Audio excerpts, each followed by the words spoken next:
नमस्कार, स्वागत है आपका ज्ञान वृक्ष के इस ऑनलाइन क्लास में। दोस्तों, हमारा जो टॉपिक है वो चल रहा है मिनरल्स, और मिनरल्स में हम लोग पढ़ रहे हैं, आज पढ़ेंगे आयरन के बारे में, लोहा के बारे में। तो हेडिंग डालेंगे, लिखेंगे लोहा।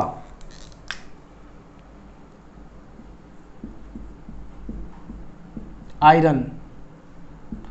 अब देखिए, एग्जाम में बहुत सारे प्रश्न यहाँ से पूछे जाते हैं लोहा से। लोहा मिनरल्स में बहुत ही महत्वपूर्ण है, क्योंकि भारत या किसी अन्य देश में भी अगर उद्योग का जन्म हुआ है तो समझिए कि लोहा से ही हुआ है। औद्योगिक क्रांति भी आई है तो इसी की देन है। मतलब कहने का ये है कि आप देख रहे हैं कि भारत या किसी अन्य देश में भी अगर ट्रेनें तेज़ी से दौड़ रही है तो लोहे की पटरियों पे ही दौड़ रही है। मतलब कि जो अर्थव्यवस्था होता है, वो उसका जो उद्योग है, वो सब इसी के बलबूते दौड़ रहे हैं। तो आयरन के बारे में हम लोग आज पढ़ेंगे, और इसमें प्रश्न किस टाइप के पूछे जाते हैं मैं बता दे रहा हूँ। जैसे पूछ देगा कि आयरन का सबसे बढ़िया ओर कौन सा है, आयरन का सबसे बढ़िया अयस्क कौन सा है, या सबसे बढ़िया लोहा कौन सा होता है, दूसरा बढ़िया लोहा कौन सा होता है, काला लोहा किससे कहा जाता है, सबसे ज़्यादा लोहे का उत्पादन कौन सा राज्य करता है, विश्व में सबसे ज़्यादा लोहे का उत्पादन कौन सा देश करता है। तो इस तरीके से प्रश्न पूछा जाता है। लोहे से स्टील बनाते समय किस चीज़ को मिलाया जाता है, तो इन्हीं सब चीज़ों को हम लोग देखेंगे। तो चलिए, अच्छा, जगह का नाम बहुत ही महत्वपूर्ण होता है, इसके लिए एग्जाम में पूछा जाता है। जैसे कुद्रेमुख लौह स्थान किस राज्य में स्थित है, क्योझोर लौह स्थान किस राज्य में स्थित है, ऐसे पूछा जाता है। तो चलिए शुरू करते हैं, पढ़ते हैं इसके बारे में।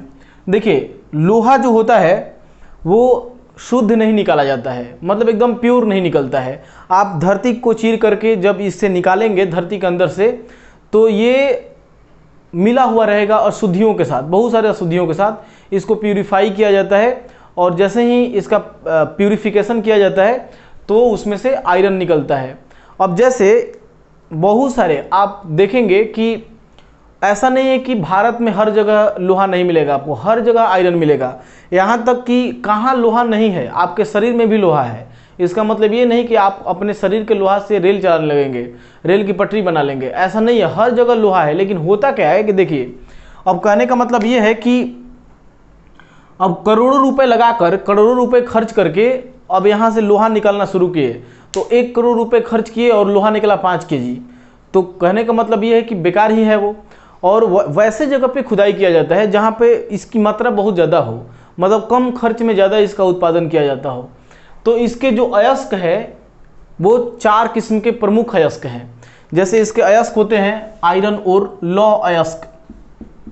लौह अयस्क, अच्छा, अयस्क किसको बोलते हैं? जिनसे लोहा प्राप्त किया जाता है। मैंने अभी क्या बताया कि लोहा अशुद्धियों के साथ मिला होता है, बहुत सारे तत्व धातुओं के साथ मिला होता है। तो ये लौह अयस्क को हम लोग बोलते हैं इंग्लिश में आयरन ओर। तो जो आयरन ओर होता है उसमें सबसे बढ़िया जो होता है, सबसे बढ़िया वो है मैग्नेटाइट। मैग्नेटाइट। अब देखिए, जो मैग्नेटाइट आप जो आयरन देख रहे हैं, मैग्नेटाइट, ये एक अयस्क है।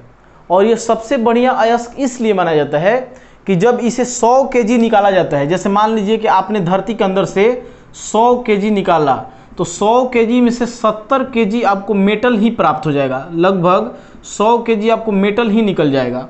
तो इसीलिए इसे बढ़िया माना जाता है। अब मान लो कि यहाँ से खुदाई करके 100 kg निकाला गया और 100 kg में से शुद्ध लोहा 5 kg निकलेगा, तो उसे बढ़िया नहीं माना जाएगा। मतलब जिस अयस्क से सबसे ज़्यादा आयरन प्राप्त होता है वो है मैग्नेटाइट। तो मैग्नेटाइट सबसे बढ़िया अयस्क माना जाता है। तो इसमें एक पॉइंट लिखेंगे कि यह सबसे बढ़िया अयस्क है। सबसे बढ़िया अयस्क है, अयस्क है क्योंकि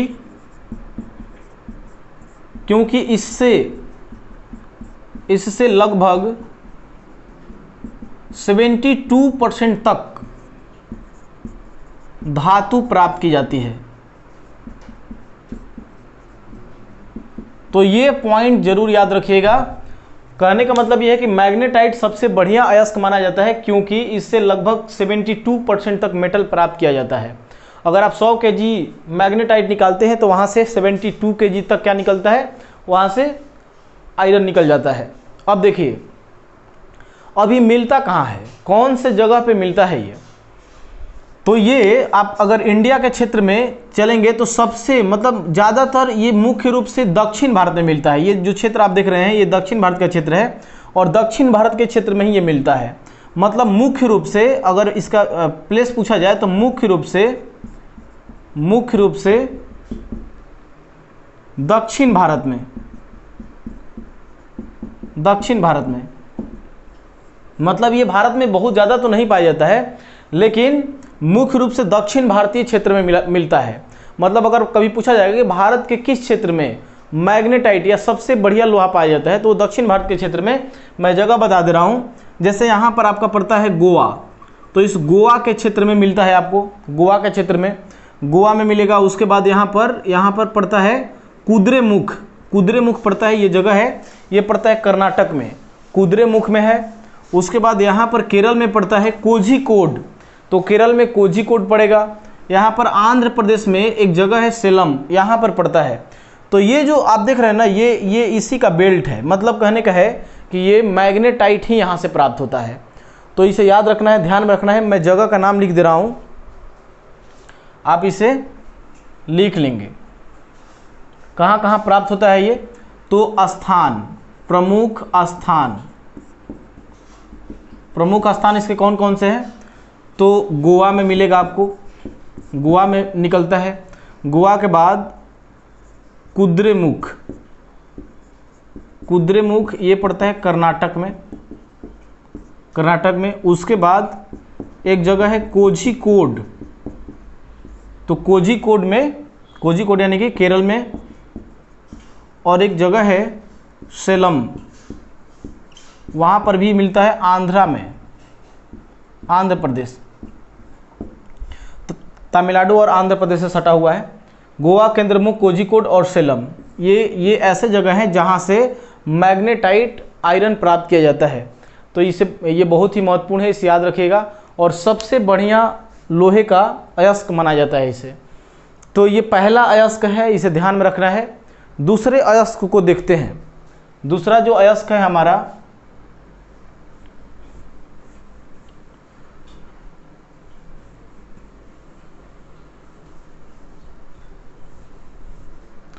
देखिए लोहे का जो दूसरा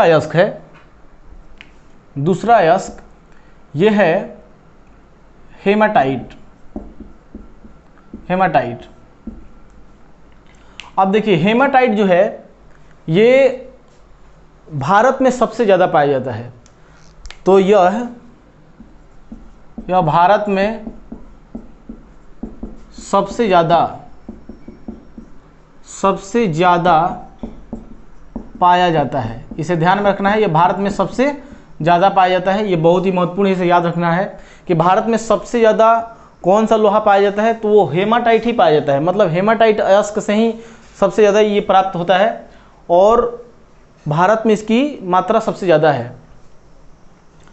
यह दूसरा सबसे बढ़िया अयस्क है, यह दूसरा सबसे बढ़िया अयस्क है क्योंकि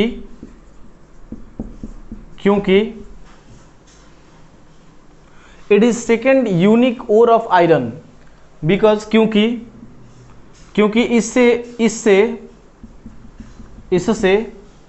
60% तक धातु प्राप्त की जाती है। मेटल जो होता है, मेटल वो कितना परसेंट तक प्राप्त होता है, तो ये 60% तक प्राप्त किया जाता है। इसे ध्यान में रखना है, इसीलिए इसे दूसरा बढ़िया अयस्क लोहे का माना जाता है। अच्छा, अब जो है कि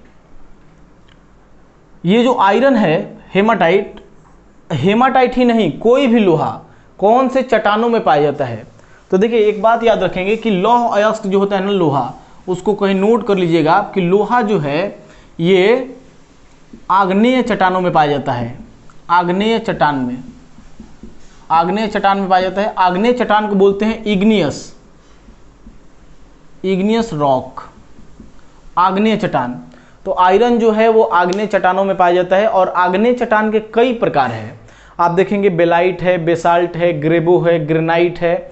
तो ये सब जो होता है ये आग्नेय चट्टान के प्रकार है। तो आग्नेय चट्टान में भी कौन से चट्टान में, तो बेसाल्ट चट्टान में। याद रखिएगा कि लोहा सबसे ज़्यादा कौन से चट्टानों में पाया जाता है, तो ये पाया जाता है बेसाल्ट में, बेसाल्ट। तो इसे याद रखना है, बेसाल्ट चट्टानों में, मतलब ऐसे ही जनरली ये देता है कि आग्नेय चट्टान में ही प्राप्त किया जाता है कोई भी लोहा हो, चाहे मैग्नेटाइट हो, हेमाटाइट हो, सिडेराइट हो, लिमोनाइट हो, कोई भी। तो ये सब इसे याद रखना है, ध्यान में। अच्छा, अब आगे बढ़ते हैं। एक बात और इसके बारे में याद रखिएगा कि ये कहाँ कहाँ पाया जाता है, कौन कौन से क्षेत्र में पाया जाता है। तो देखिए, आप अगर इंडिया के इस क्षेत्र को देखेंगे, पूरे भारत के मतलब पूरे भारत के क्षेत्र को,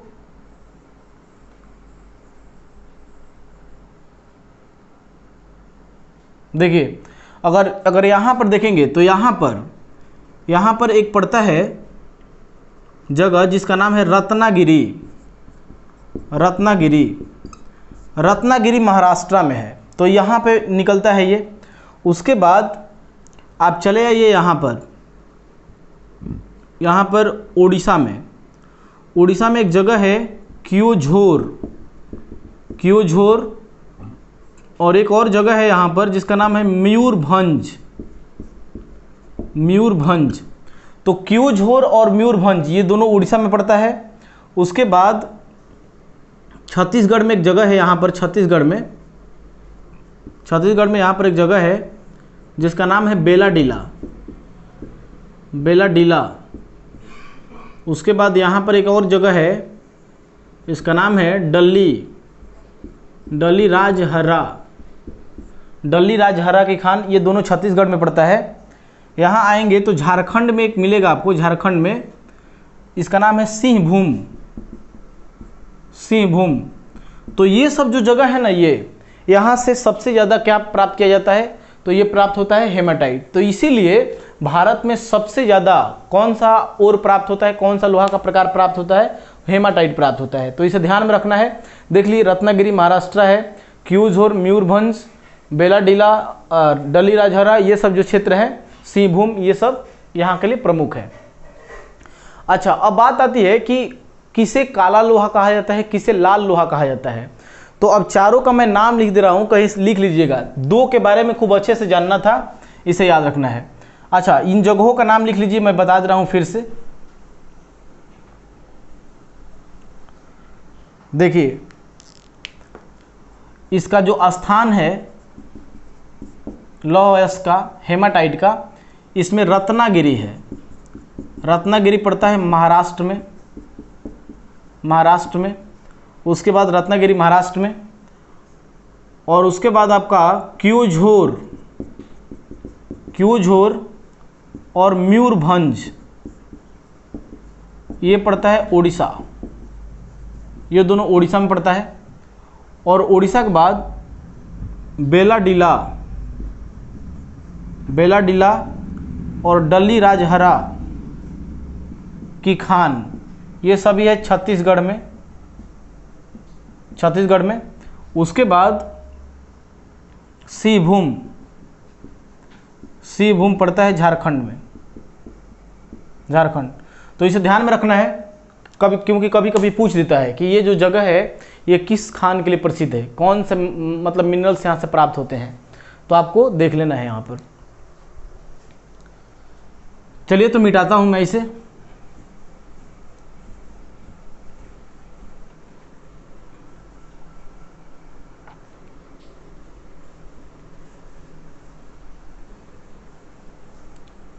अब देखिए, अब चारों जो अयस्क है इसके, जैसे मैग्नेटाइट,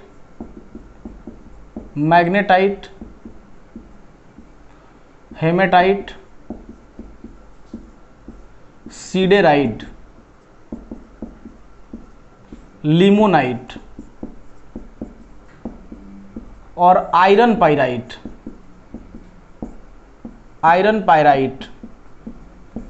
देखिए, सबसे बढ़िया लोहे का अयस्क मैग्नेटाइट है, उसके बाद हेमेटाइट है, उसके बाद सीडेराइट है, उसके बाद लिमोनाइट है, और सबसे घटिया कौन है, आयरन पायराइट।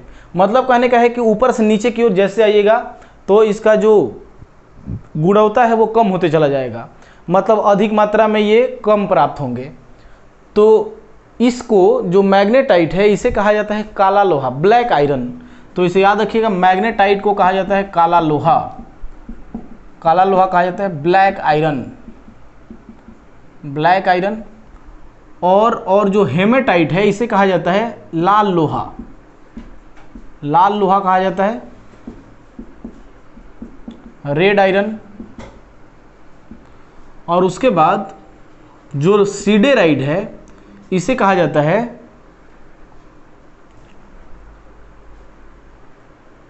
पीला लोहा, येलो आयरन। और लिमोनाइट को कहा जाता है भूरा लोहा।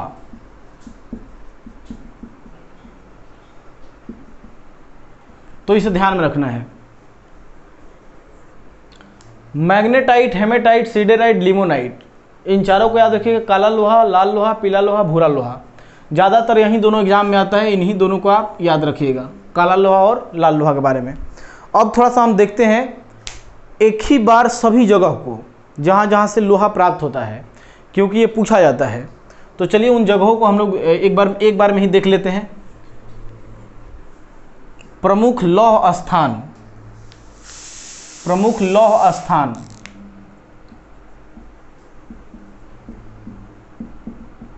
प्रमुख लौह स्थान।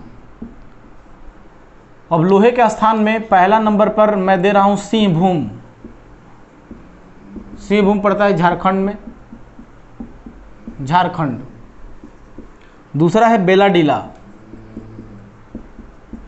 बेलाडीला वही सब जगह है छत्तीसगढ़ में, छत्तीसगढ़। और तीसरा, ये सब एसएससी के लिए मतलब डायरेक्ट पूछा जाता है, सिंहभूम, बेलाडीला, उसके बाद डली राजहरा, ये भी छत्तीसगढ़। उसके बाद कुद्रेमुख कर्नाटक में। पांचवा है बाबा बूदन की पहाड़ी, बाबा बूदन और ब्रह्मागिरी,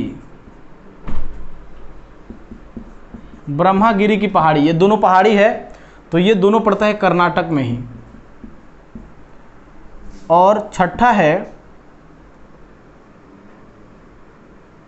क्योझोर, क्योझोर और मयूरभंज, ये दोनों पड़ता है ओडिशा में। तो इन प्लेस को अच्छे से याद कर लीजिएगा, डायरेक्ट एसएससी टाइप के एग्जाम में पूछा जाता है। आप एसएससी का कोई भी एग्जाम देने जाइएगा, चाहे एसएससी ही नहीं कोई भी इस टाइप का एग्जाम, वहाँ पे डायरेक्ट पूछ देता है कि बेलाडीला किसके लिए प्रसिद्ध है, तो आयरन के उत्पादन के लिए, और छत्तीसगढ़ में पड़ता है, ऐसे याद रखना है। आगे बढ़ते हैं, अब थोड़ा सा प्रोडक्शन देख लेते हैं कि प्रोडक्शन कौन सा स्टेट करता है, मतलब सबसे ज़्यादा। तो चलिए देख लेते हैं यहाँ पर।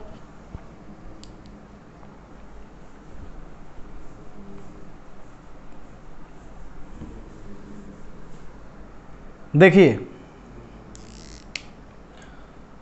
एक तरफ मैं लिख रहा हूं उत्पादन, उत्पादन को बोलते हैं प्रोडक्शन, प्रोडक्शन। और एक तरफ आप लिख लेंगे रिजर्व, रिजर्व, रिजर्व मतलब क्या होता है, रिजर्व मतलब भंडार, भंडार, भंडार। अब देखिए ये उत्पादन है और ये रिजर्व है, मतलब कहने का है कि भारत में सबसे ज़्यादा लोहे का उत्पादन कौन सा राज्य करता है, और भारत में सबसे ज़्यादा लोहा रिजर्व कहाँ है। तो कम से कम 3 राज्यों का नाम याद रखेंगे। देखिए उत्पादन में अगर बात किया जाए तो उत्पादन में पहले स्थान पर है ओडिशा, अभी इसका स्थान पहला है, कभी कभार चेंज भी हो जाता है, लेकिन इसे अभी याद रखेंगे कि ओडिशा लोहा के उत्पादन में प्रथम स्थान है। दूसरा है कर्नाटक, और तीसरा है आपका, तीसरा झारखंड, झारखंड। तो इसे याद रखिएगा कि ये तीनों जो स्टेट है इसी तरीके से है, मतलब कि उत्पादन में पहले स्थान पे ओडिशा है, दूसरे पे कर्नाटक है, तीसरे पे कौन सा है, झारखंड है। रिजर्व के मामले में देखेंगे कि सबसे ज़्यादा भंडार लोहे का कहाँ है, रिजर्व कहाँ रखा गया है, तो पहले स्थान पे है कर्नाटक, पहला स्थान पे कर्नाटक है, दूसरा स्थान पे है ओडिशा, दूसरा स्थान पे है उड़ीसा, और तीसरे स्थान पे देखेंगे आप तो तीसरे स्थान पे आपको मिलेगा झारखंड। झारखंड तो देख लीजिए आपकी तीनों मतलब कहने का है कि उत्पादन और रिजर्व के मामले में बराबर है, तीसरे स्थान पे है झारखंड। तो इसे याद रखना है, बहुत ही महत्वपूर्ण है झारखंड के बारे में। अच्छा, ज़्यादातर उड़ीसा ही याद रखिए क्योंकि डायरेक्ट ऐसे ही पूछा जाता है कि लोहे का उत्पादन सबसे ज़्यादा कौन करता है, इसे याद रखना है। उसके बाद अब विश्व में सबसे ज़्यादा, विश्व में सर्वाधिक लोहे का उत्पादन कौन सा देश करता है, तो याद रखिएगा चीन, कहीं नोट करके लिख लीजिएगा। विश्व में सर्वाधिक लोहे का उत्पादन चीन करता है, याद रखना है, महत्वपूर्ण है। विश्व में सर्वाधिक लोहे का उत्पादन कौन करता है, चीन करता है। अब देखिए, अब क्या है कि लोहे से ही स्टील बनाए जाते हैं, मतलब कहने का है कि आप जानते होंगे स्टेनलेस स्टील, स्टेनलेस स्टील। तो ये जो स्टेनलेस स्टील होते हैं ये कैसे बनाए जाते हैं, ये पूछा जाता है। तो इसमें मिलाइए, पहले लोहा हो गया, लोहा, उसके बाद क्रोमियम, क्रोमियम, क्रोमियम इसमें मुख्य है, याद रखिएगा, ये बहुत ही महत्वपूर्ण है। लोहा में अगर स्टील मिलाना तो क्रोमियम जरूर डालना है आपको, ये महत्वपूर्ण कंपोनेंट है इसका, लोहा, क्रोमियम। उसके बाद निकेल, निकेल, और लास्ट में थोड़ा सा इसे कार्बन भी मिला दिया जाता है। तो कार्बन अगर ऑप्शन में दिया हो तो सही है, अगर नहीं दिया हो तो कोई दिक्कत नहीं, अगर दिया हो तो जरूर लगाएंगे। तो स्टेनलेस स्टील बनाने में लोहा, क्रोमियम और निकेल तथा कार्बन का प्रयोग किया जाता है। अच्छा, लोहे में जितना ज़्यादा आप कार्बन मिलाएंगे, अगर लोहा में कार्बन की मात्रा आप बढ़ाते जाते हैं तो ये क्या हो जाएगा, कार्बन अगर आप लोहे में डाल रहे हैं तो ये कठोर हो जाएगा, स्ट्रिक्ट हो जाएगा। मतलब अगर लोहे में बहुत ज़्यादा कार्बन मिला दिए ज़्यादा मात्रा में तो क्या हो जाएगा, एकदम कठोर हो जाएगा। अब उसको मुड़ाना चाहेंगे आप तो मुड़ेगा ही, टूट जाएगा तुरंत। मतलब कहने का है कि वो ऐसे सीधा है तो तुरंत वहीं से टूट जाएगा। तो लोहे को फ्लेक्सिबल बनाने के लिए उसमें कार्बन की मात्रा बहुत कम रखी जाती है, और यही कारण है कि स्टील बनाते समय 0.5 से लेकर के 0.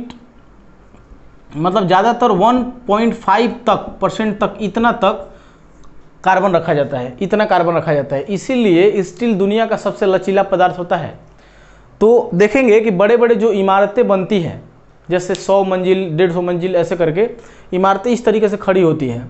जब आंधी आता है तो ऐसे हो जाती है, फिर आंधी खत्म होने के बाद सीधा हो जाती है।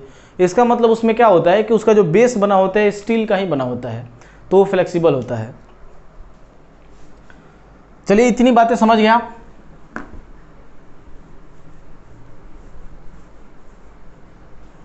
आगे बढ़ते हैं।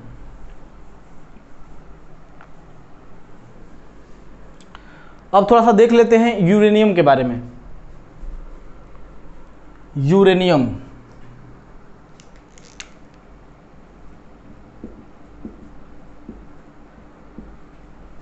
देखिए यूरेनियम जो है यह एक रेडियो सक्रिय पदार्थ है, ये जरूर याद रखिएगा कि यूरेनियम यह एक रेडियो सक्रिय पदार्थ है। मतलब कहने का है कि रेडियो सक्रिय पदार्थ उसको बोलते हैं जो रेडियो किरणें होती हैं उनको मतलब वो उत्सर्जित करते रहता है, इमिट करते रहता है। जैसे अल्फा बीटा गामा, ये किरणें यहाँ से निकलते रहती है, अल्फा बीटा गामा यहाँ से निकलते रहती है। तो इसे याद रखना है। यूरेनियम इतना ज़्यादा सक्रिय होता है कि अगर इसे कहीं ऐसे ही छोड़ दीजिएगा तो इसमें से विकिरण निकल कर अपने आप समाप्त हो जाएगा। मतलब इतना ज़्यादा ये सक्रिय होता है। तो इसका जो अयस्क है ये कहाँ से निकाला जाता है यूरेनियम, तो इसका जो अयस्क है ओर मतलब जो आयरन ओर बताया था वैसे ही इसका भी है। यूरेनियम का जो ओर होता है अयस्क, ये होता है आपका पिच ब्लेड और एक होता है कार्नेटाइट। तो पिच ब्लेड और कार्नेटाइट को जरूर याद रखिएगा, ये दोनों ओर है आयरन, मतलब ये यूरेनियम का अयस्क है। इन्हीं से प्राप्त किया जाता है क्या, इन्हीं से प्राप्त किया जाता है यूरेनियम। अब देखिए यूरेनियम दो टाइप के होते हैं, एक होता है 92,235 और एक होता है 92,238। ये जो यूरेनियम आप देख रहे हैं ये दुनिया में 0.7% ही पाया जाता है, मतलब बहुत कम मात्रा में ये पाया जाता है और बहुत ज़्यादा मात्रा में ये पाया जाता है। यूरेनियम का जो प्रयोग है, यूरेनियम का जो यूज होता है वो परमाणु बम से लेकर के ईंधन जलाने तक का प्रयोग, मतलब कहने का है कि परमाणु बम से लेकर के आप ईंधन जलाने तक का इसका प्रयोग कर सकते हैं, ईंधन के रूप में इसका प्रयोग कर सकते हैं। मतलब कि इसका प्रयोग जो है वो परमाणु बम बनाने में तथा नाभिकीय रिएक्टरों में, नाभिकीय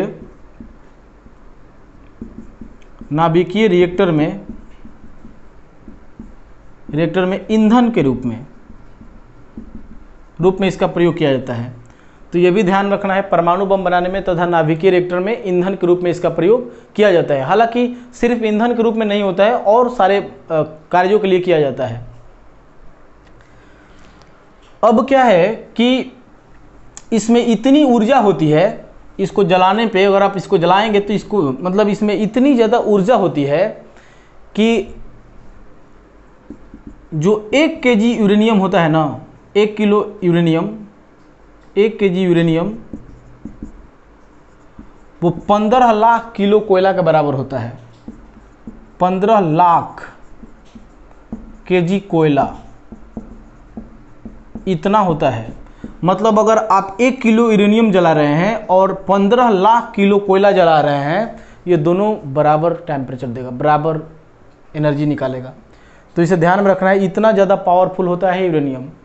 तो 1 केजी यूरेनियम में 15 लाख किलो कोयला समा सकता है। अब देखिए, इसको विखंडित किया जाता है। जब ये विखंडन होता है, यूरेनियम का जब विखंडन होता है तो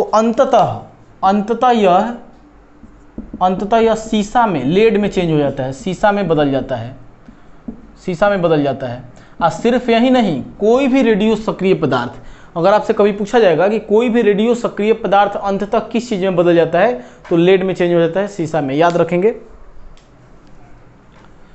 अच्छा, अब देशों का नाम थोड़ा देख लेते हैं कि देश का जो नाम है कि कौन कौन सा देश इसका उत्पादन करता है।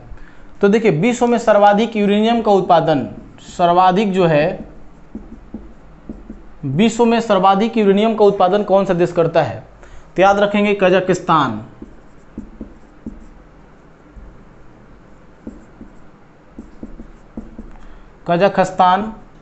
उसके बाद दूसरे स्थान पर है कनाडा और तीसरा स्थान पर है ऑस्ट्रेलिया। तो इन तीनों देशों का नाम जरूर याद रखिएगा। पहले स्थान पे कजाकिस्तान है, पहले था कनाडा, लेकिन कनाडा को कजाकिस्तान पछाड़ दिया है और यूरेनियम के उत्पादन में पहले स्थान पर है, दूसरे स्थान पे हो गया है कनाडा और तीसरा स्थान पे कौन सा देश हो गया है? ऑस्ट्रेलिया हो गया है। इसे याद रखिएगा। अब आप सोचते होंगे कि क्या भारत में यूरेनियम नहीं मिलता है? बिल्कुल, भारत में थोड़ा सा यूरेनियम पाया जाता है, वो भी भारत में कहाँ पर? तो जादूगोड़ा में। भारत में जादूगोड़ा झारखंड में सिंहभूम जिले में है। कहाँ पड़ता है? सिंहभूम जिले में। तो ये जादूगोड़ा सिंहभूम झारखंड के सिंहभूम जिले में पड़ता है, वहीं पर मिलता है। और एक भंडार मिला है इंडिया में यूरेनियम का, वो मिला है तुमलापाली जिला है, ये पड़ता है आंध्र प्रदेश में। तो आंध्र प्रदेश में यूरेनियम का एक बहुत बड़ा भंडार मिला है। तो इसे ध्यान में रखना है कि ये दो जगह जो आप देख रहे हैं, ये दोनों यूरेनियम के लिए बड़ा फेमस है, लेकिन अभी यूरेनियम यहाँ से निकाला जाता है, ये सिर्फ भंडारित है, यहाँ पर भंडार मिला है। तो इसे ध्यान में रखना है। अब थोड़ा सा देख लेते हैं थोरियम के बारे में।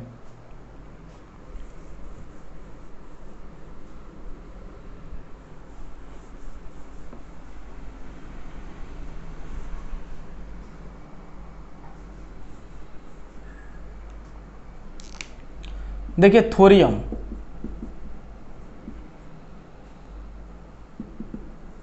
देखिए जैसे अभी आपने यूरेनियम को देखा, ठीक वैसे ही थोरियम भी है, लेकिन थोरियम उतना ज़्यादा सक्रिय नहीं होता है जितना यूरेनियम होता है।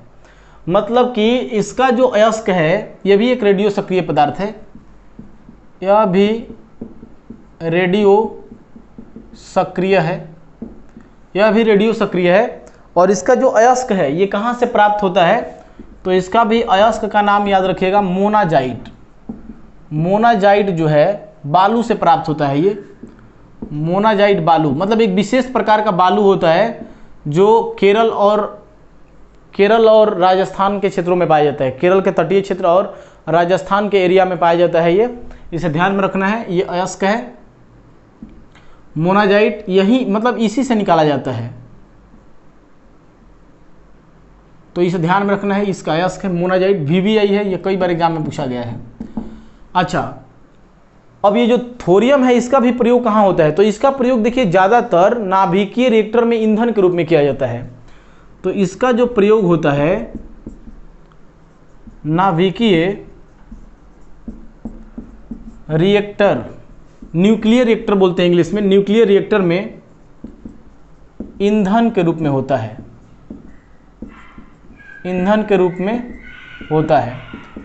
तो इसे ध्यान में रखना है कि नाभिकीय रिएक्टर में ईंधन के रूप में इसका प्रयोग किया जाता है। विश्व में सर्वाधिक थोरियम का उत्पादन, विश्व में सर्वाधिक थोरियम का उत्पादन कौन सा देश करता है दोस्तों, तो ये करता है भारत। विश्व में सर्वाधिक थोरियम का उत्पादन कौन सा देश करता है, भारत करता है। और भारत में पहला स्थान पर है केरल और दूसरा स्थान पे कौन सा है, राजस्थान। हालांकि इनका आंकड़ा बदलते रहता है, एग्जाम देने जाते समय आंकड़ा देख लेना होता है, कभी बदल जाता है, कभी आंध्र प्रदेश राजस्थान पहले आ जाएगा, केरल बाद में आ जाएगा। तो इसे ध्यान में रखना है, केरल और ये राजस्थान। केरल में ज़्यादा पाया जा रहा है अभी, कभी हो सकता है राजस्थान में ज़्यादा निकल जाए, तो वैसा ही है। पहले स्थान पे भी केरल है, दूसरे स्थान पे कौन है, राजस्थान है, याद रखना है। अब देखिए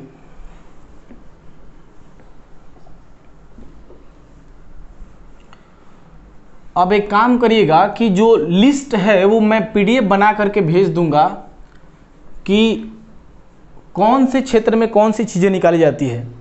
जैसे आपसे पूछा कि मैग्नीज सबसे ज़्यादा किस राज्य से प्राप्त होता है, मैग्नीज तो उड़ीसा, याद रखिएगा मैग्नीज सबसे ज़्यादा उड़ीसा से प्राप्त होता है। जस्ता और चांदी राजस्थान से प्राप्त होता है। तो ये सब जो इस टाइप से प्रश्न है इसको मैं एक PDF में आपको दे दूंगा, एक लिस्ट बना करके, क्योंकि वे ये कभी कभी बदल जाते हैं, मतलब दूसरा राज्य कभी कभी ज़्यादा उत्पादन करने लगता है। तो इन सब चीज़ों को अब हम क्या करते हैं कि कुछ स्थानों को देख लेते हैं जो प्रसिद्ध है, मतलब कौन सा स्थान किसके लिए प्रसिद्ध है, तो उसको हम लोग देख लेते हैं। तो चलिए शुरू करते हैं। एक तरफ लिखेंगे खनिज, एक तरफ लिखेंगे ऐसे लिखेंगे, एक तरफ प्रमुख स्थान, प्रमुख स्थान, प्रमुख स्थान, और एक तरफ लिखेंगे खनिज, मतलब कि कौन सा जगह किस खनिज के लिए प्रसिद्ध है, इंपॉर्टेंट प्लेस, और इधर मिनरल्स लिख लेंगे कि कौन सा जो जगह है वो किस खनिज के लिए जाना जाता है। तो चलिए शुरू करते हैं। और ज़्यादातर आप पढ़ने की कोशिश करेंगे यही बात जो मैं लिखवा रहा हूँ, क्योंकि डायरेक्ट यहीं से प्रश्न पूछे जाते हैं। तो चलिए पहला नाम दे रहा हूँ खेतड़ी। खेतड़ी का नाम आप लोग सुने होंगे, खेतड़ी। खेतड़ी कहाँ पड़ता है, खेतड़ी पड़ता है झारखंड में, राजस्थान में। कहाँ पड़ता है, राजस्थान में। तो खेतड़ी जो है ये तांबा के लिए प्रसिद्ध है। किसके लिए प्रसिद्ध है, तांबा के लिए, और पड़ता है राजस्थान में। खेतड़ी तांबा के लिए प्रसिद्ध है और कहाँ पड़ता है दोस्तों, राजस्थान में। बहुत ही महत्वपूर्ण है, VVI है, इसे याद रखिएगा। उसके बाद खेतड़ी एक बहुत बड़ा खान है, तांबे का खान है खेतड़ी। उसके बाद दूसरा है देगाना। देगाना का भी खान है, देगाना की भी खान है, माइंस है वहाँ पर। तो देगाना की खान जो है ये टंगस्टन के लिए प्रसिद्ध है, टंगस्टन। और ये भी कौन से राज्य में, राजस्थान, ये भी राजस्थान में है। उसके बाद तीसरा खेतड़ी हो गया, देगाना हो गया। उसके बाद जवार की खान, जवार की खान, या जवार लिखा जाता है ऐसे, जावर की खान, जावर कहा जाता है इसे, जावर की खान। तो जावर की जो खान है, जावर की खान, ये भी पड़ता है, ये चांदी, चांदी और प्लस जस्ता, चांदी और जस्ता के लिए बड़ा ही फेमस है, इसे याद रखना है। और ये पड़ता है आपका कहाँ, राजस्थान में ही पड़ता है, राजस्थान में ही। तो देखिए जवार की खान जो है, जावर की खान, ये चांदी और जस्ता के लिए प्रसिद्ध है और कहाँ पड़ता है, राजस्थान में, महत्वपूर्ण है। नोट में यहाँ पर एक बात लिख लीजिएगा कि सीसा, सीसा एवं जास्ता को, सीसा एवं जस्ता को जुड़वा खनिज कहा जाता है, जुड़वा खनिज कहा जाता है।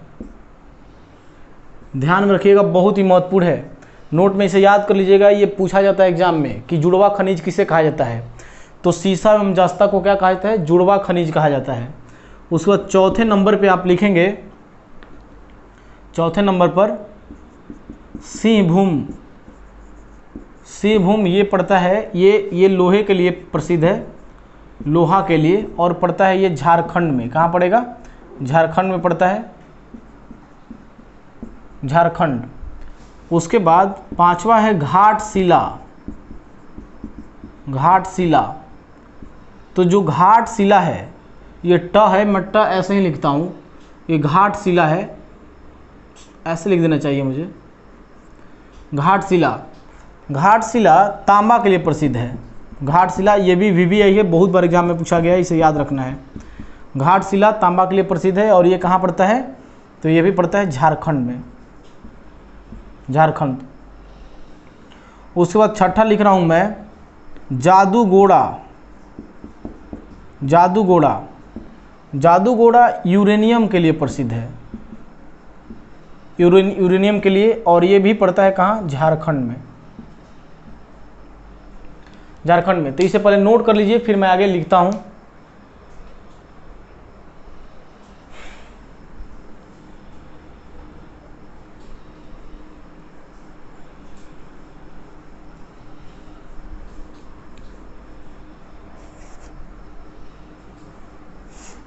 चलिए जादूगोड़ा हो गया। सातवां लिखेंगे मल्जखंड, ये पड़ता है तांबा के लिए, तांबा के उत्पादन के लिए प्रसिद्ध है और ये पड़ता है MP मध्य प्रदेश में। मल्जखंड तांबा के लिए कहाँ है भाई, MP में पड़ता है, मध्य प्रदेश में। आठवां है पन्ना, पन्ना ज्वेलर्स नाम सुने ना, पन्ना। तो पन्ना जो है वो हीरे के लिए प्रसिद्ध है, हीरा यहाँ से निकाला जाता है और ये भी कहाँ पड़ता है, MP में पड़ता है, मध्य प्रदेश में पड़ता है, महत्वपूर्ण है, इसे ध्यान में रखना है। उसके बाद नौवां है हट्टी, हट्टी एवं कोलार की खान, हट्टी एवं कोलार की खान। तो हट्टी और कोलार की खान दोनों याद रखिएगा, ये सोना के लिए प्रसिद्ध है और सोना के लिए कहाँ पड़ता है भाई, कर्नाटक में। ये भी VVI है, बहुत ज़्यादा बार पूछा गया एग्जाम में। हट्टी और कोलार की खान कहाँ है, तो ये पड़ता है कर्नाटक में और सोने के उत्पादन के लिए, सोना मतलब स्लिप नहीं, गोल्ड। आगे है 10वां है गोलकुंडा, गोलकुंडा की जो खान है गोलकुंडा, ये पड़ता है आंध्र प्रदेश में और हीरे के लिए प्रसिद्ध है, हीरा।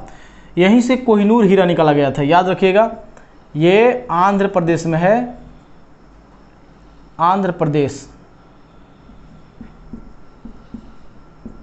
और जो कोहिनूर हीरा है, कोहिनूर हीरा वो यहीं से निकाला गया था, इसे ध्यान में रखना है।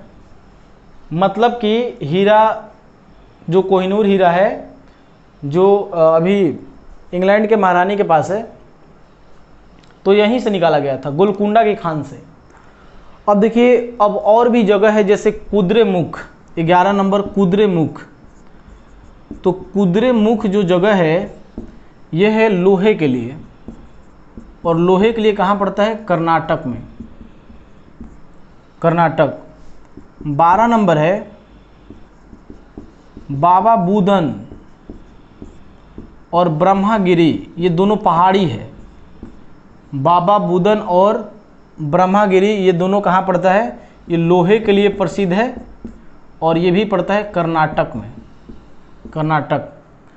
उसके बाद 13 नंबर है क्यूझोर एवं मयूरभंज। ये सब के बारे में मैं बता दिया हूँ पहले ही, इसलिए मैं जल्दी जल्दी लिख रहा हूँ। क्यूझोर एवं मयूरभंज, मयूरभंज ये भी लोहे के लिए प्रसिद्ध है और ये पड़ता है ओडिशा में, ये पड़ता है ओडिशा में। तो इन पॉइंट इसको नोट कर लीजिए आप, फिर मैं आगे बताता हूँ। मिटा दे रहा हूँ इसे।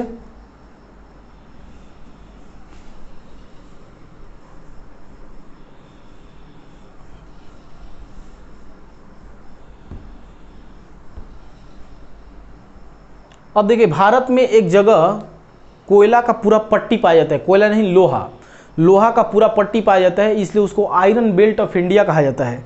अगर आपसे पूछा जाएगा कि आयरन बेल्ट ऑफ इंडिया मतलब लोहे की पट्टी, तो इसे कहा जाता है बादाम पहाड़। बादाम पहाड़ झारखंड में पड़ता है, मतलब ये झारखंड से लेकर के छत्तीसगढ़ तक फैला हुआ है, वो पूरी पट्टी लोहे से भरी हुई है, इसलिए इसे कहा जाता है आयरन बेल्ट ऑफ इंडिया। उसे क्या कहेंगे? बादाम पहाड़ झारखंड। अब देखिए, अब कुछ औद्योगिक नगर है जो किसी खास चीज़ के लिए प्रसिद्ध हैं, तो वहाँ से भी प्रश्न पूछे जाते हैं। जैसे उनका भी नाम लिख लेंगे, जैसे नेपा नगर। नेपा नगर जो है, नेपा नगर ये अखबारी कागज़ के लिए प्रसिद्ध है। अखबारी कागज़, जिस पे अखबार छपता है, अखबारी कागज़, और ये पड़ता है मध्य प्रदेश में। इसे ध्यान में रखिएगा, ये भी VVI है, नेपा नगर अखबारी कागज़। अच्छा, जिस पे VVI नहीं लिख रहा हूँ इसका मतलब ये नहीं कि वो एग्जाम में नहीं आएगा, इसको थोड़ा ध्यान से देखने के लिए मैं लिख रहा हूँ। उसके बाद नेपा नगर हो गया। नेपा नगर के बाद आपका है वहाँ पर होशंगाबाद। होशंगाबाद, तो ये जो होशंगाबाद है ये प्रिंटिंग प्रेस के लिए प्रसिद्ध है, प्रिंटिंग प्रेस, और ये भी पड़ता है मध्य प्रदेश में।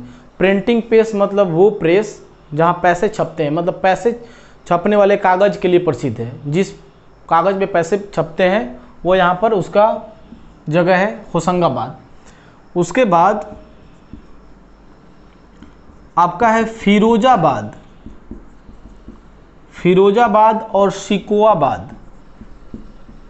सिकोआबाद, फिरोजाबाद और सिकोआबाद ये कांच की चूड़ियों के लिए, अगर कांच देगा ऑप्शन में तो ठीक है, नहीं तो कांच की चूड़ियों के लिए प्रसिद्ध है। मतलब यहाँ पर कांच कर लीजिएगा, कांच के लिए प्रसिद्ध है ये, और ये पड़ता है यूपी में, यूपी में पड़ता है। कांच की चूड़ियों के लिए प्रसिद्ध है फिरोजाबाद, सिकोआबाद। उसके बाद मुरादाबाद। मुरादाबाद, तो मुरादाबाद जो है ये भी पड़ता है, ये पीतल के उत्पादन के लिए प्रसिद्ध है। पीतल ये पड़ता है यूपी में, तो ये भी याद रखिएगा, यूपी में पीतल के लिए प्रसिद्ध है मुरादाबाद। तो इन कुछ जगहों को बार बार एग्जाम में पूछा गया है, इसलिए मैंने लिख दिया है इसे ध्यान में रखिएगा, ठीक है। ये सब बड़ा पूछा जाता है एग्जाम में। अच्छा, एक दो बात और मैं बता देता हूँ कि कभी कभी पूछा जाता है एग्जाम में कि पीतल किस किस को मिलाने से बनता है। तो देखिए, एग्ज़ाम में लड़के भूल जाते हैं, वहाँ पे याद ही नहीं आ पाता है कि कौन कौन सा चीज़ मिलाया जाता है। तो देखिए, पीतल जो होता है उसे याद रखेंगे, पीतल, मान लो ऐसे लिख दिए पीतल, तो एक लिंक याद रखेंगे पिताजी, पिताजी ऐसे लिंक याद रखेंगे। पीतल जो होता है वो तांबा, तांबा और प्लस जास्ता से मिलकर बनता है। इस लिंक को याद रखिएगा, ऐसे पता चल जाएगा आपको कि जो पीतल होता है वो कौन कौन से, मतलब पीतल जो है वो मिश्र धातु है, मतलब मिला करके बनाया गया है। पीतल, तांबा और जास्ता से मिलकर बनता है, इसे याद रखिएगा। आगे बाकी सारा मिलेगा आपको। तो यहाँ तक था, और बाकी का जो लिस्ट है वो मैं पीडीएफ बना करके दे दूंगा आपको। कौन सा स्टेट किस चीज़ का ज़्यादा उत्पादन कर रहा है मिनरल्स के मामले में। बाकी का इतना अगर पढ़ लेते हैं तो इतना काफ़ी है। ठीक है, तो मिलते हैं नेक्स्ट वीडियो में, तब तक के लिए बाय।